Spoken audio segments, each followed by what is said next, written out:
Mga kakampi, magandang umaga po sa inyong lahat.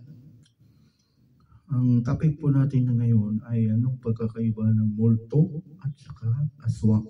Yes. Ang multo po ay yan po yung pag namatay yung tao, yung spirit niya ay lumalabas. At yun ay yung tinatawag na multo. Spirit po yan. Masamang spirito. Kaya minsan po ay pumupunta po sa nung nabubuhay po yung isang tao ay pumupunta po siya sa kung saan pupunta yung tao na yun kapag namatay ay maging multo ay doon pupunta sa napuntahan. Kaya po, opo. At alam niyo po, ang multo po ay nakakapasok po sa ating katawan. Opo. At pag makapasok po sa ating katawan ay yun po, biglang magsasalita po at magwawala.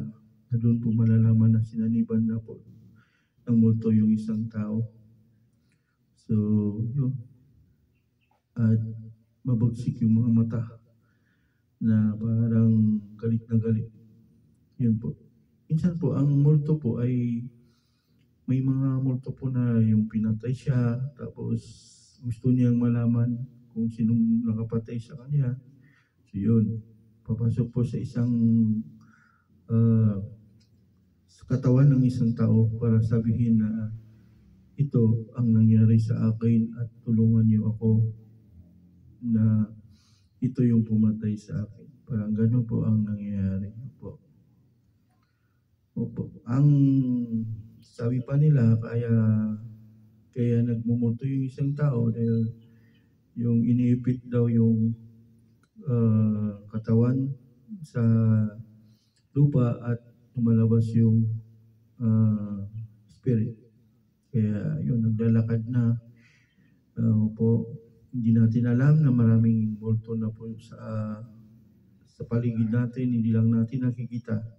Yun ang pagkakaiba nating mga tao, hindi natin nakikita ang mga multo. Otherwise, ang isang aswang ay tao po yan. So, mas nakakatakot po kung halimbawa sa pumapatay ng tao ay ang aswang.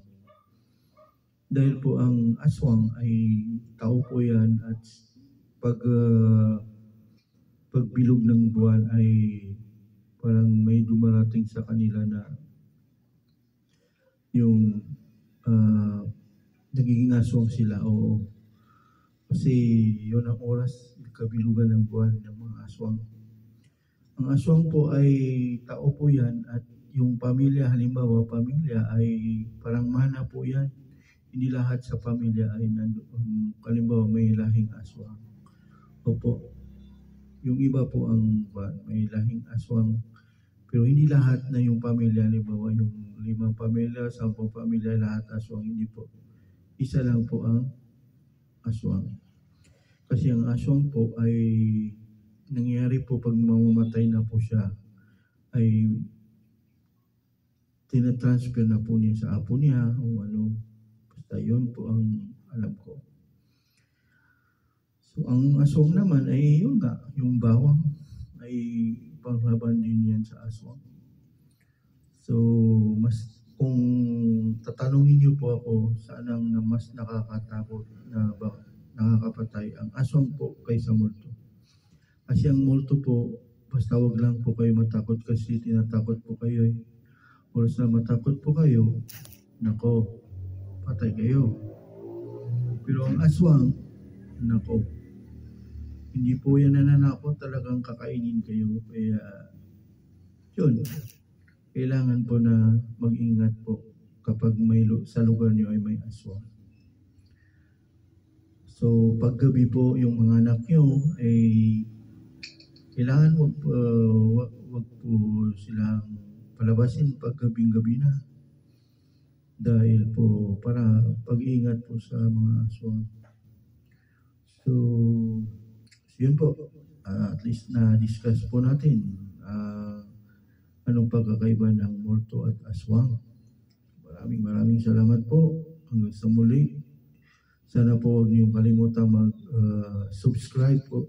Subscribe po sa YouTube channel ko po, yung Troy Lukman. At saka like and share po para may share niyo naman po yung knowledge ko about sa naisi-share ko sa maraming tao.